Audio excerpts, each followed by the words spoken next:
அன்பார்ந்த சகோதர சகோதரிகளே, இயேசு கிறிஸ்து நாமத்தினால உங்களை நான் வாழ்த்துகிறேன்.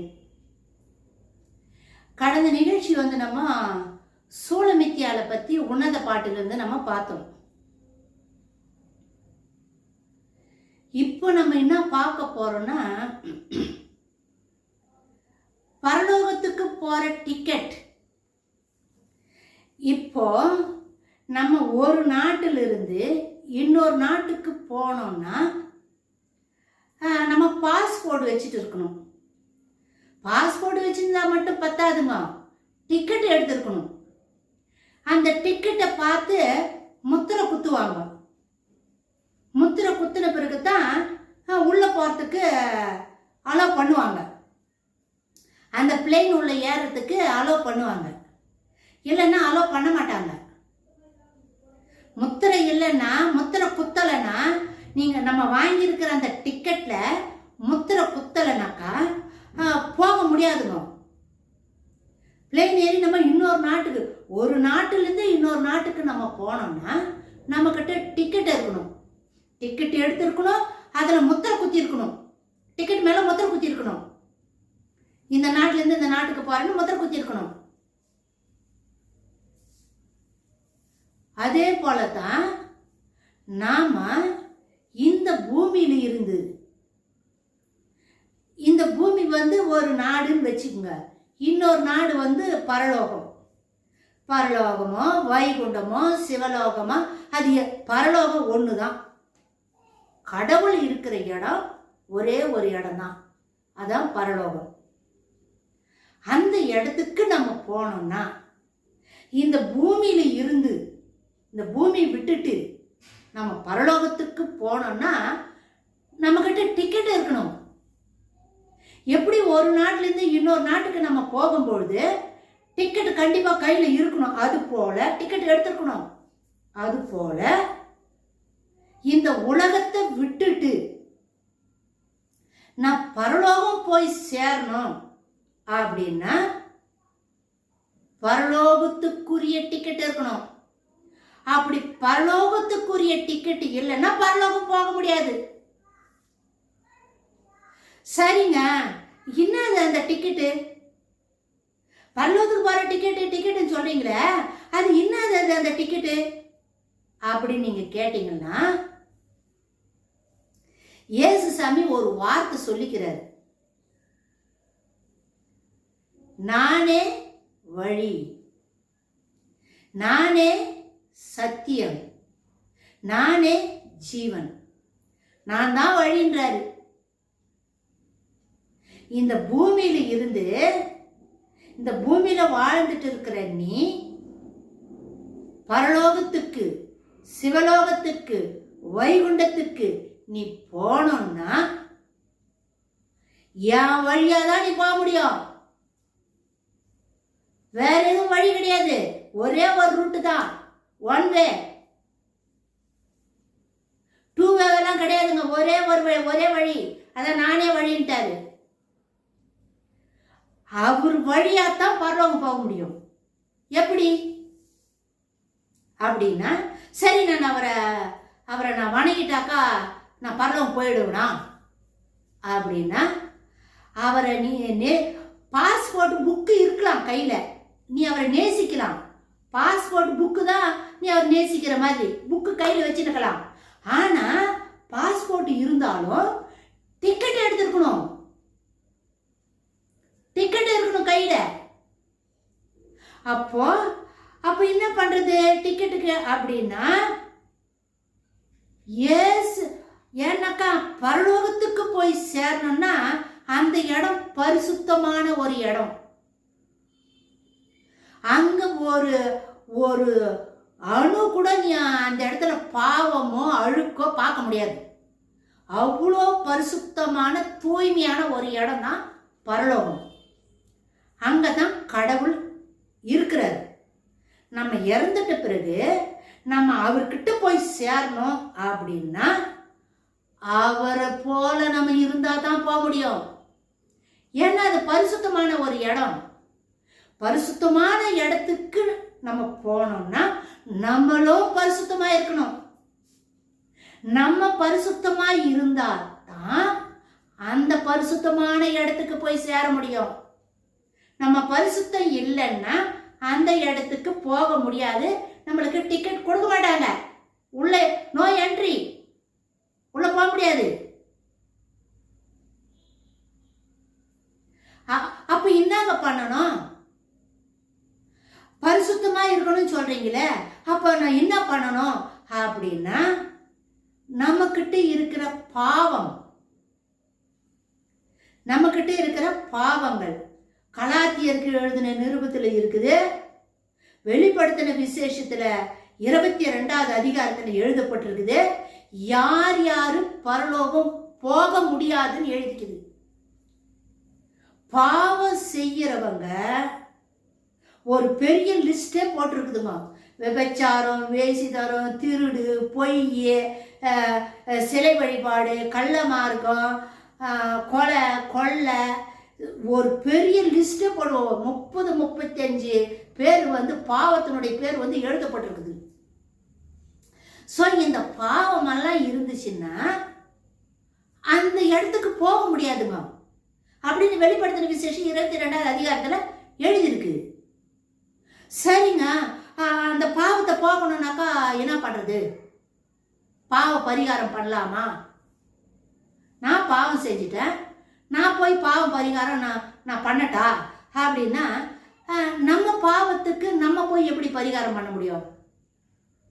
இப்ப நான் ஒரு காவாயில விழுந்துட்டேன், ஒரு சேர்ல விழுந்துட்டேன், என் உச்சிலிருந்து கால் வரைக்கும் சேராவே இருக்குது. இப்ப இந்த சேர் கழுவணும். நான் பாவத்தில் விழுந்துட்டுங்க, அந்த பாவம் தான் சேரு. உச்சிலிருந்து கால் வரைக்கும் எனக்கு சேரா இருக்குது, பாவமா இருக்குது. இந்த பாவம் கழுவப்படணும். எப்படி கழுவப்படுறது? இந்த சேரு கழுவணும். இப்போ இந்த காவாயில் விழுந்து என் மேல இருக்கிற சேரெல்லாம் கழுவணும்னாக்கா நல்ல தண்ணி கொண்டு என் மேல ஊற்றி நல்லா கழுவி சோப் போட்டு நல்லா கழுவி சுத்தம் பண்ணி சுத்தமான ஆடையை நம்ம உடுத்திக்கிறோம். இது அழுக்கு நீக்குது, இந்த பூமிக்குரிய காரியங்கள். ஆவிக்குரிய காரியம் பரலோகத்துக்கு போனோம்னா இந்த பாவம் எல்லாம் நீக்கப்படணும், இந்த பாவம் கழுவணும். அப்படின்னா எங்க போன பாவம் கழுவோம்? எந்த மலைக்கு ஏறனா நம்ம பாவம் கழுவப்பட முடியும்? நான் என்ன பரிகாரம் பண்ணா என் பாவம் கழுவப்பட முடியும்? ஏன்னா இந்த பூமியில இருக்கிற ஒரு மனுஷனும் பாவத்தினால தான் பிறக்கிறான். சங்கீதக்காரன் சொல்றாரு, என் தாய் என்னை பாவத்தில் ஈன்றெடுத்தாள் அப்படின்னு சங்கீதக்காரன் சொல்றான். அம்மா அப்பா சேர்ந்து கூடி வாழறது அது ஜென்ம பாவம். அவங்க 2 பேரும் கூடி வாழறாங்க பாரு, குடும்பம் நடத்துறாங்க பாரு, அது பாவம், ஜென்ம பாவம். அந்த பாவத்தின் வழியா தான் மனுஷன் உற்பத்தி ஆகிறான். அப்போ மனிதனுடைய சரீரம் முழுவதும் அவன் மரிக்கிற வரைக்கும் அவன் சரீரத்தில் இருக்கிற அந்த ரத்தம், அந்த கர்ப்பப்பையில தானே மனிதன் உற்பத்தி ஆகிறான். அங்கதானே ரத்தத்துல தான் மனிதன் உற்பத்தி ஆகிறான். சரி, அப்போ எல்லா மனிதர்களுமே பாவ சுவாபத்தோடு தான் இந்த பூமியில பிறக்கிறாங்க. அப்போ எந்த மனுஷனுடைய யார்கிட்ட போனா என் பாவம் தீரும்? இல்ல நான் போய் ஒரு மனுஷங்கிட்ட என் பாவத்தையெல்லாம் நான் அறிக்கிறேன், நான் என்னென்ன பாவமெல்லாம் செஞ்சேன் சொல்லிட்டு நான் போய் சொல்றேன். சொல்லிட்டாக்கா அந்த ஆளு உன் பாவமெல்லாம் மன்னிக்கப்பட்டது, போய் இந்த ஜபத்தை பண்ணு அப்படின்னு சொல்லி என்னை அனுப்பிட்டாக்கா என் பாவம் மன்னிக்கப்படுமா? மனிதர்கள் சொன்னா என் பாவம் மன்னிக்கப்படுமா? மனிதர்கள் சொன்னா பாவம் மன்னிக்கப்படாது. இப்ப நான் என் குடும்பத்திலேயோ என் சொந்த பந்தத்திலேயோ நான் யார்கிட்டயோ நான் தவறு பண்ணிட்டேன்னா அவங்களுக்கு விரோதமாக அவங்களுக்கு நான் துரோகம் பண்ணிட்டேன் அப்படின்னா நேரடியாவே போய் அவங்க கிட்ட மன்னிப்பு கேட்கலாம். நான் உங்களுக்கு விரோதமாக நான் இந்த மாதிரி தப்பு பண்ணிட்டேன், என்னை மன்னிச்சிடுங்க அப்படின்னு மன்னிப்பு கேட்கலாம். அது மன்னிக்கப்படும். ஆனா ஜென்ம பாவங்கள், நமக்குள்ளவே இருக்கிற பாவங்கள், யாருக்கும் தெரியாத செய்யற பாவங்கள்,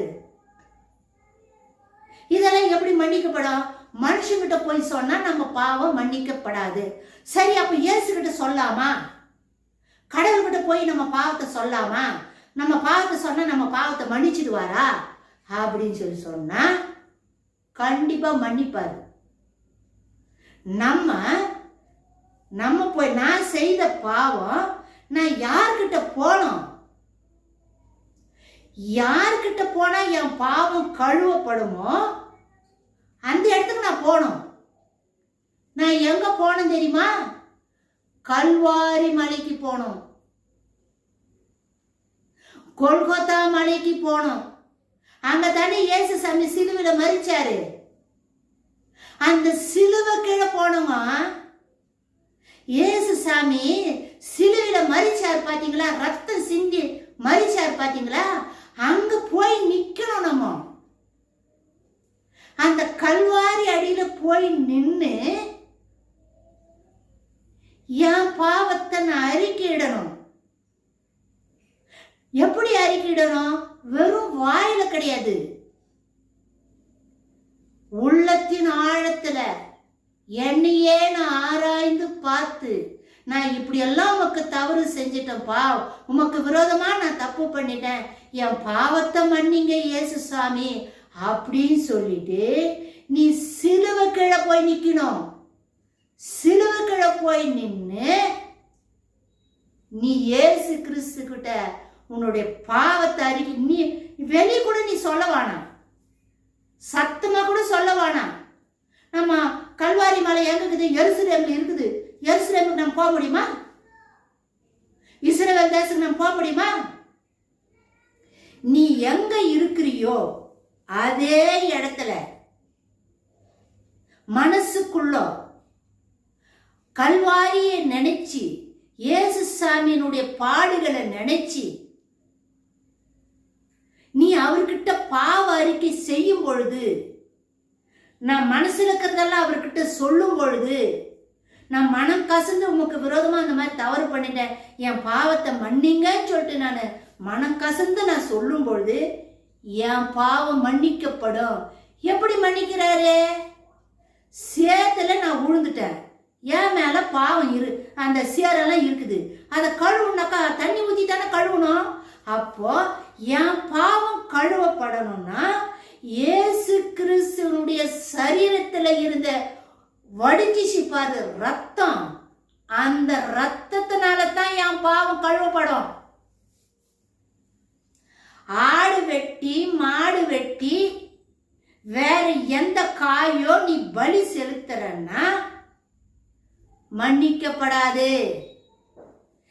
ஏங்க இயேசு கிறிஸ்து மட்டும்தான் அவர்கிட்ட போனா மட்டும்தான் பாவம் மன்னிக்கப்படுமா? அவர்கிட்ட போனா மட்டும்தான் அவர் ரத்தத்தினால மட்டும்தான் கழுவப்பட முடியுமா? அப்படின்னா அவர் தாங்க பரிசுத்தர், அவர் தான் கடவுள். அவர் சரீரத்தில் ஏன் மனுஷன் அந்த பூமிக்கு வந்தாரு? நம்ம போல மனிதன் அந்த பூமிக்கு ஏன் வந்தாரு? நம்ம பாவத்தை கழுவுறதுக்கு தான் வந்தாரு. அப்ப மனிதனா வந்தாருன்னா மனுஷனுக்குள்ள ரத்தம் இருக்குத்தானே, அதே மாதிரி இயேசுசாமி கூட ரத்தம் இருந்துச்சு. அவருக்குள்ள இருக்கிற ரத்தம் பாவம் இல்லாத ரத்தம், பரிசுத்த ரத்தம். ஒரே ஒரு அணு கூட அவர்கிட்ட பாவம்ன்றதே கிடையாது. நம்ம பாவத்தை கழுவுறதுக்காகத்தான், நம்ம பாவத்துக்கு பரிகாரம் பண்ணி நம்மளை சுத்தம் பண்றதுக்காகத்தான் அவர் பரலோகத்திலிருந்து இந்த பூமிக்கு மனுஷனா இறங்கி வந்தாரு. மனுஷனா இறங்கி வந்து நம்ம பாவமெல்லாம் அவர் ஏற்றுக்கொண்டு நம்ம பாவத்துக்கு அவர் பரிகாரம் செஞ்சு முடிச்சிட்டாரு.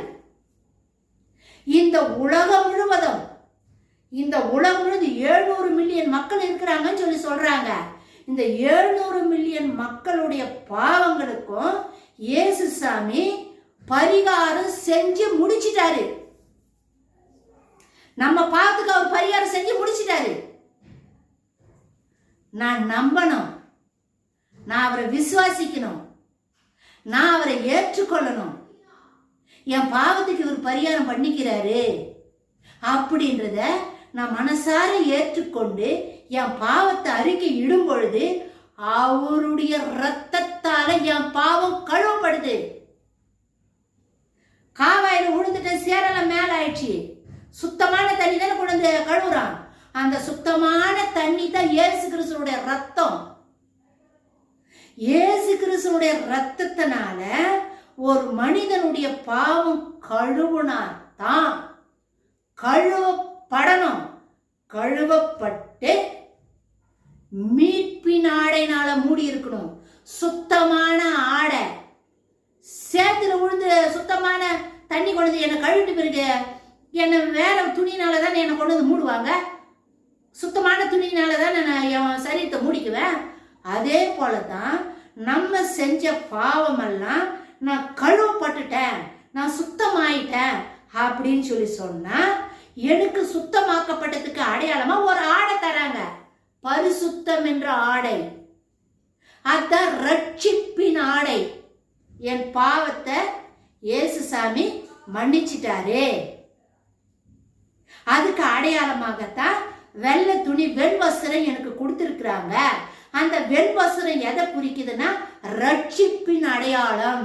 நான் ரட்சிக்கப்பட்டுட்டேன், என் பாவம் மன்னிக்கப்பட்டுடுச்சு, நான் பாவ சந்தையிலிருந்து பாவ அடிமைதனத்திலிருந்து நான் விடுதலை ஆயிட்டேன், நான் விடுவிக்கப்பட்டுட்டேன் அப்படின்ற ஒரு அடையாளம் தான் அந்த மீட்பின் ஆடை. இப்ப டிக்கெட் வாங்கியாச்சு, நான் கழுவியாச்சு. இயேசு கிறிஸ்து ரத்தத்தினால நான் என் பாவம் எல்லாம் கழுவி ஆயிடுச்சு. இப்ப முத்திரை குத்தணும். இன்னொரு நாட்டுக்கு பார்த்து முத்திரை குத்துறாங்க இல்ல, அந்த டிக்கெட் மேல முத்திரை குத்துவாங்க. அந்த முத்திரத்தான் வெண் வஸ்திரம், அந்த பரிசுத்தன்ற ஆடை. அதான் சாப்பா. அது குத்தி இருக்கணும். அது இருந்து அந்த சாப்பா குத்தலனா கூட போக முடியாதுங்க. இயேசு கிறிஸ்து ரத்தத்தினால கழுவப்பட்டு மீட்பின் ஆடையினால நான் மூடப்பட்டிருக்கணும். அந்த மீட்பின் ஆடை தான் ரட்சிப்பின் ஆடை, ரட்சிப்புக்குரிய அடையாளம். இந்த அடையாளம் இருந்தா தான் பரலோகத்துக்கு போக முடியும். பரலோகத்துக்கு போற டிக்கெட் இயேசு கிறிஸ்து ரத்தம் தான். நீ இந்த பூமியில நீ யாரனா கூட இரு, நீ எந்த கொள்கை உடையவங்களா கூட இருக்கு, எந்த மதத்தினா நீ வணங்கு, அதெல்லாம் பிரச்சனை கிடையாது. நீ பரலோகம் போனோம், வைகுண்டம் போனோம், சிவலோகம் போனோம், ரெண்டும் ஒரே லோகம், எல்லாமே ஒரே லோகம் தான். அங்க இயேசு சாமி தான் இருக்கிறாரு. அங்க நீ போனோம்னா இயேசு கிறிஸ்து ரத்தத்தினால கழுவப்படணும் பாவம். அதனாலதான் நானே வழின்னு சொன்னாரு. என் வழியாத்தான் நீ பரலோகம் வர முடியும், நான் இல்லைன்னா நீ பரலோகம் வர முடியாது. என்னுடைய ரத்தத்தினால உன் பாவம் கழுவப்பட்டா மட்டும்தான் நீ பரலோகம் வர முடியும், இல்லை வர முடியாதுன்ட்டாரு. நானே வழி. இப்ப இன்னொரு மனுஷன்கிட்ட போய் பாவ சங்கீர்த்தனம் போய் செய்கிறோம், பாவத்தை போய் அறிக்கிறோம். அறிக்கிட்டு வந்துட்டு பிறகு பாவம் செய்யாதே இருக்கிறாங்க, திரும்ப பாவம் செய்யறாங்களே, ரட்சிக்கப்படலையே.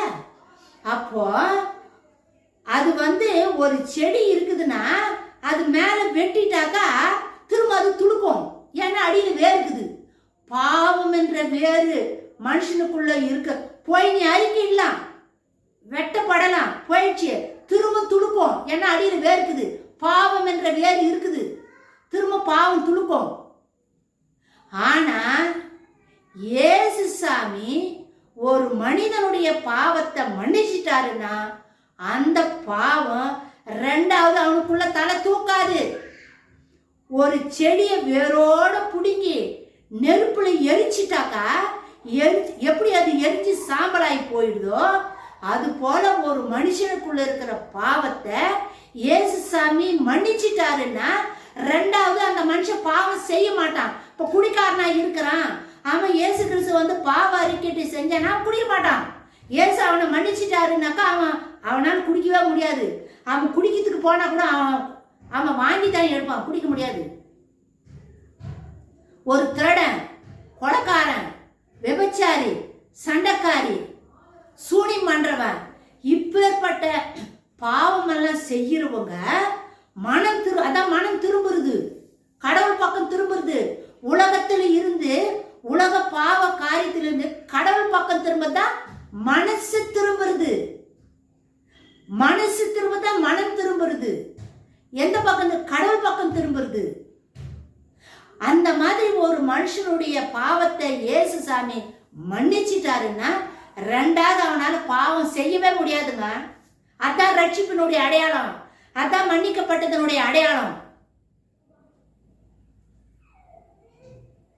நான் என் பாவத்தை கடவுள் மன்னிச்சிட்டாரு அப்படின்னு சொல்லிட்டு திரும்ப நீ போய் குடிச்சு, திரும்ப நீ போய் திருடி, திரும்ப நீ போய் கொலைக்காரனா இருந்து, திரும்ப நீ போய் விபச்சாரியா இருந்து, திரும்ப பழைய பாவத்துக்கு நீ போறன்னா உன் பாவம் மன்னிக்கப்படலைன்ற அர்த்தம்.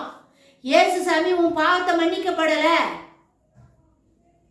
அப்படியே மன்னிக்கப்பட்டு மீட்பு நாடை பெற்றுக்கொண்டு நீ திரும்பவும் போய் பாவம் செய்யறன்னா திரும்பவும் கடவுள்கிட்ட வர்றது கூடாத காரியம் இருக்குது. ஒரு மண் பாத்திரமா மண்ணுல செய்யறான் குயவன், மண்ணுல தண்ணி ஊத்தி பேசுந்து சக்கரத்துல வச்சு சுத்தி பாத்திரத்தை செய்யறான். அது சரியா வரலன்னா திரும்ப அதை எடுத்து நசுக்கி பிசுக்கி திரும்ப ஒரு பாத்திரமா வேற ஒரு வடிவம் அமைக்கிறான். அவன் மனசுக்கு என்ன பாத்திரம் தேவை அதை வடிவம் அமைக்கிறான். இந்த பாத்திரம், இந்த குயவனால செய்யப்பட்ட இந்த பாத்திரம் வெளியே வெயில வச்சு காய வைக்கிறாங்க. காய வச்சுட்டு பிறகு கூட அது ஓட்டிய திரும்ப கொண்டு வந்து தண்ணி ஊத்தி ஊர்னா அந்த மண்ணு ஊறிடும். திரும்ப அந்த பாத்திரத்தை நம்ம வேற பாத்திரமா செய்யலாம். ஆனா வெயில வச்சு சூளையில வச்சு அந்த பாத்திரத்தை சூளையில வச்சு சுட்டுட்டாங்க, அது மண் பாத்திரமா வெளியே வந்துடுச்சுன்னா இப்ப அந்த மண் பாத்திரம் ஓட்டி ஆயிடுச்சுன்னா ஒட்ட வைக்க முடியாது. சூளையில வச்சு சுட்ட பாத்திரம் ஓட்டி ஆகி போச்சுன்னா அந்த மண் பாத்திரத்தை திரும்ப ஒட்ட வைக்க முடியாது.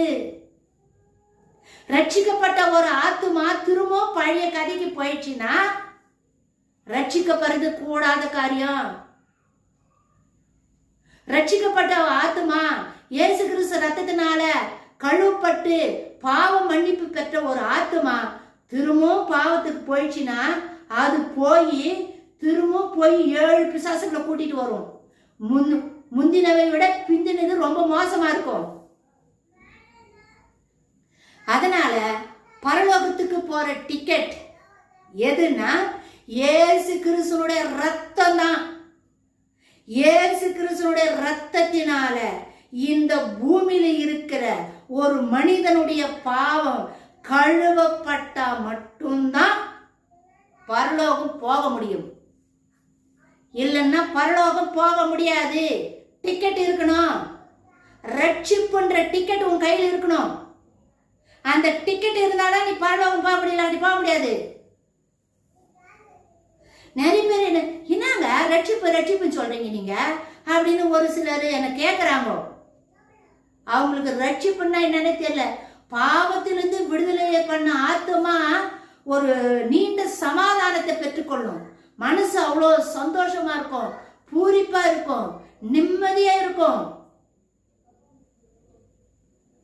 நம்ம ஏதோ ஒரு பெரிய உபத்திலிருந்து விடுதலையாகி வந்தா எவ்வளவு ஒரு சந்தோஷம், அந்த மாதிரி ஒரு சந்தோஷம் கிடைக்கும். பாவ மன்னிப்பு நம்ம பெற்றுக்கொண்டோம்னா நமக்குள்ள ஒரு நீண்ட சமாதானம், சந்தோஷம், அமைதி.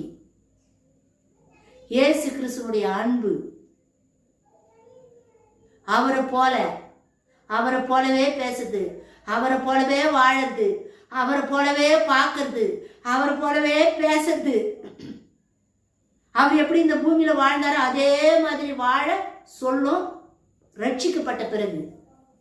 அந்த அன்பு, கல்வாரி அன்பு, மீட்பின் அன்பு நம்மளை இழுக்க ஒரு பக்கமா. நான் உயர்த்தப்பட்ட பிறகு எல்லோரையும் என் அண்டையில் சேர்த்துக் கொள்வேன். அந்த கல்வாரி அன்பு நம்மளை இழுத்துக்கும். எங்க பரலோகத்துக்கு போறதுக்கு நம்மளை இழுத்துக்கும் அந்த அன்பு. அதனால இயேசு கிறிஸ்துவனுடைய ரத்தம் தான் நம்ம பாவத்துக்கு பரிகாரம், வேற எதுவும் கிடையாது. நீ பரிகாரம் பண்ணாதன்ட்டாரு. மனுஷனை வந்து நீ எந்த பரிகாரம் பண்ணாத, காசு கொடுத்து நீ பொருளெல்லாம் வாங்கிட்டு போய் நீ என்னென்ன பண்றியோ பரிகாரம், எந்த பரிகாரம் பண்ணாத. நான் பண்ணிட்டேன், உன் பாவத்துக்கு நான் பரிகாரம் பண்ணிட்டேன், நீ பண்ண வேணாம். 5 பைசா ஒரு தபடி நீ செலவு பண்ணாத. ஒன்னே ஒன்று, என்னை விசுவாசி, என்னை ஏற்றுக்கோ உள்ளத்துல, உன் பாவத்தை அறிக்கை, மீதியெல்லாம் நான் பார்த்துக்கிறேன், என்கிட்ட வாண்டாரு. பாவ சுமை சுமந்து சோர்ந்து இருப்போரே எல்லோரும் என்னிடம் வாருங்கள், நான் உங்களுக்கு இளைப்பாறுதல் தருவேன்னு சொல்றாரு. பாவ சுமை,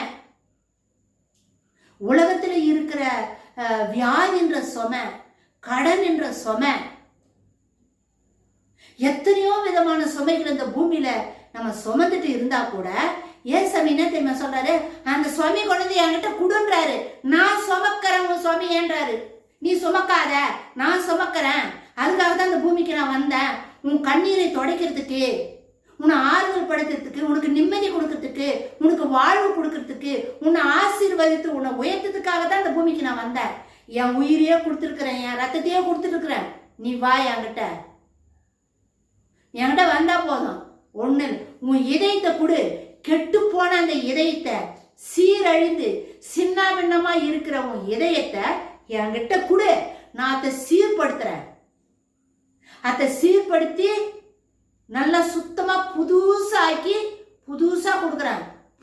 அதான் புது படைப்பாய் நம்மளை மாத்துறதுன்னு பவுல் சொல்றாரு.